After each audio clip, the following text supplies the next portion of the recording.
Australia Victorian പാർലമെന്റിലെ മതമൈത്രി സമ്മേളനം ചരിത്ര സംഭവമെന്ന് Gokulam group of companies chairman Gokulam Gopalan. Sreenarayana ഗുരുവിന്റെ സന്ദേശത്തിന് ലോകത്ത് അംഗീകാരമേറുന്നുണ്ട് എന്നും ഗോകുലം ഗോപാലൻ പറഞ്ഞു.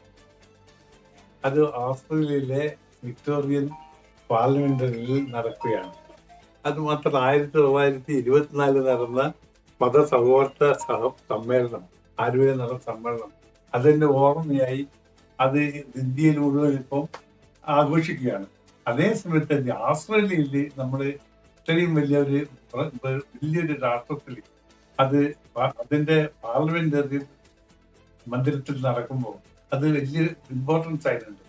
ഓസ്ട്രേലിയയിലെ സഹോദരങ്ങളും ശ്രീനാരായണ ദർശനങ്ങൾ വിശ്വസിക്കുന്ന ഇവിടുത്തെ ഇന്ത്യക്കാരും എല്ലാവരും ഈ പരിപാടിയിൽ വന്ന് പങ്കെടുക്കുകയാണ്.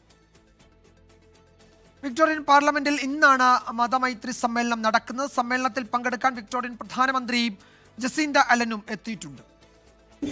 It is a great pleasure to be with you all, and especially, as I said, to be welcoming our guests and friends who are visiting from India. Because tonight is another opportunity, and during this month of festivals of Diwali there are many opportunities to celebrate the great friendship we have between Victoria and India. ഓസ്ട്രേലിയയിൽ നിന്ന് ദീപക് ധർമ്മടം വിവരങ്ങൾ നൽകും. ദീപക്, ഒരു ചരിത്ര സംഭവത്തിന്റെ ഓർമ്മ പുതുക്കലും അത് കൂടുതൽ പ്രചാരത്തിലേക്ക് കൊണ്ടുവരുന്നതിന്റെ ഭാഗമായി സംഘടിപ്പിക്കപ്പെടുന്ന ഒരു വലിയ സമ്മേളനവുമാണ്. ആരൊക്കെ പങ്കെടുക്കുന്നുണ്ട്, എപ്പോഴാണ് അതിന്റെ സമ്മേളനത്തിലെ പരിപാടികൾ തുടങ്ങുന്നത്, എന്തൊക്കെയാണ് അവിടെ നിന്ന് ഈ ഘട്ടത്തിൽ നൽകാൻ കഴിയുന്ന വിവരങ്ങൾ? വിജയകുമാർ, ഏറെ സന്തോഷം. വിക്ടോറിയൻ പാർലമെന്റ്, ഓസ്ട്രേലിയൻ പാർലമെന്റിലാണ് നമ്മളിപ്പോൾ ഉള്ളത്. പാർലമെന്റിനകത്തു നിന്നും ഒരു മലയാള ചാനൽ ആദ്യമായി ലൈവ് ചെയ്യുമെന്നുള്ള സന്തോഷമുണ്ട്. ഇപ്പോൾ ഈ മതമൈത്രി സമ്മേളനം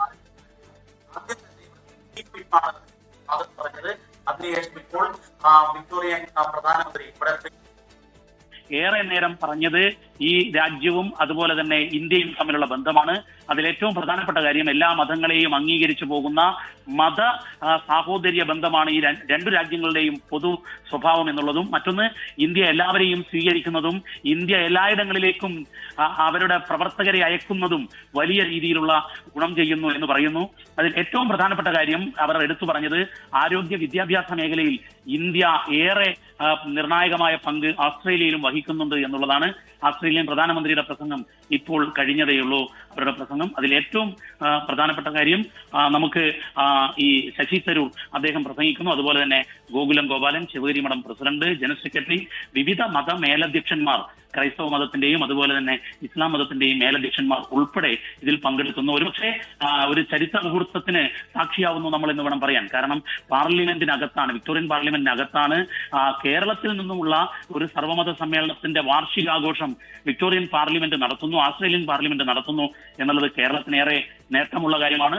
മറ്റൊന്ന്, ലോകത്ത് മതങ്ങളുടെ പേരിൽ സംഘർഷം നടക്കുമ്പോൾ അതിനെതിരായി മതങ്ങളുടെ ഐക്യം കെട്ടിപ്പടുക്കാൻ വേണ്ടിയുള്ള ഒരു മത ഐക്യത്തിന്റെ സന്ദേശം നൽകുന്ന ഒരു സമ്മേളനം എന്നുള്ള പ്രാധാന്യം കൂടി ഇതിനുണ്ട്. വിജയകുമാർ, യെസ്, വിക്ടോറിയൻ പാർലമെന്റിലാണ് മതമൈത്രി സമ്മേളനം നടക്കുന്നത്. സമ്മേളനത്തിൽ പങ്കെടുക്കാൻ പ്രധാനമന്ത്രി ജസീന്ത അലനും എത്തിയിട്ടുണ്ട്. വിശദാംശങ്ങളാണ് പ്രതിനിധി സംഘത്തിലൊപ്പമുള്ള ദീപക് ധർമ്മടം നൽകി.